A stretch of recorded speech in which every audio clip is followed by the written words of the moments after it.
Hi, ಈ ವಿಡಿಯೋನ ಈ ಟೈಮಲ್ಲಿ ರೆಕಾರ್ಡ್ ಮಾಡ್ತಿರೋದಕ್ಕೂ ಕಾರಣ ಏನು ಅಂತ ಹೇಳಿದ್ರೆ, ತುಂಬ ಸ್ಟೂಡೆಂಟ್ಸ್ ಇನ್ಸ್ಟಾಗ್ರಾಮ್, ವಾಟ್ಸಪ್ ಹಾಗೆ ಕಮೆಂಟ್ ಬಾಕ್ಸಲ್ಲಿ ಕೇಳ್ತಿರುವಂತಹ ಪ್ರಶ್ನೆ ಒಂದೇ, ನಾಳೆ ರಿಸಲ್ಟ್ ಬರುತ್ತಾ ಅಂತ.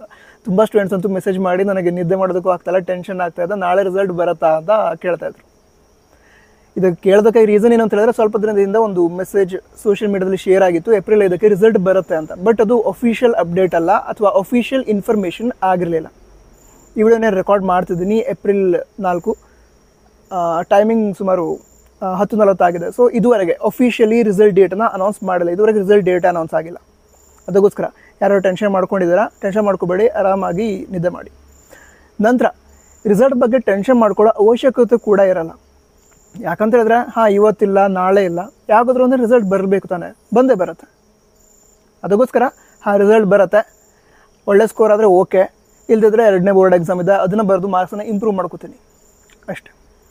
ಸೊ ರಿಸಲ್ಟ್ ಬಗ್ಗೆ ಅಷ್ಟೇ ಟೆನ್ಷನ್ ಮಾಡ್ಕೊಳ್ಳೋ ಅವಶ್ಯಕತೆ ಇಲ್ಲ. ರಿಸಲ್ಟ್ ಬಂದೇ ಬರುತ್ತೆ, ಅಂದರೆ 1-2 ದಿನ ಲೇಟ್ ಬಂದೇ ಬರುತ್ತೆ. ಸೊ ಅದಕ್ಕೋಸ್ಕರ ಪ್ರಿಪೇರ್ ಆಗಿ ಅಷ್ಟೇ. ನಂತರ ರಿಸಲ್ಟ್ ಬಂದ ನಂತರ kerresults.nic.in ಒಂದು ವೆಬ್ಸೈಟ್ ಏನಿದೆ, ಅದ್ರ ಮೂಲಕ ಚೆಕ್ ಮಾಡೋದಕ್ಕಾಗತ್ತೆ. ರಿಸಲ್ಟ್ ಅನೌನ್ಸ್ ಆಗೋದಕ್ಕೆ ಡೇಟ್ ಅನೌನ್ಸ್ ಮಾಡ್ತಾರೆ, ಅವು ಕೂಡ ಇನ್ಫಾರ್ಮೇಷನ್ ಕೊಟ್ಟಿರ್ತೀವಿ. ಈಗ ಜಸ್ಟ್ ರಿಲ್ಯಾಕ್ಸ್ ಆಗಿರಿ. ಎಲ್ಲರಿಗೂ ಕೂಡ ರಿಸಲ್ಟ್ಗೋಸ್ಕರ all the best. Jai Hind, Vande Mataram.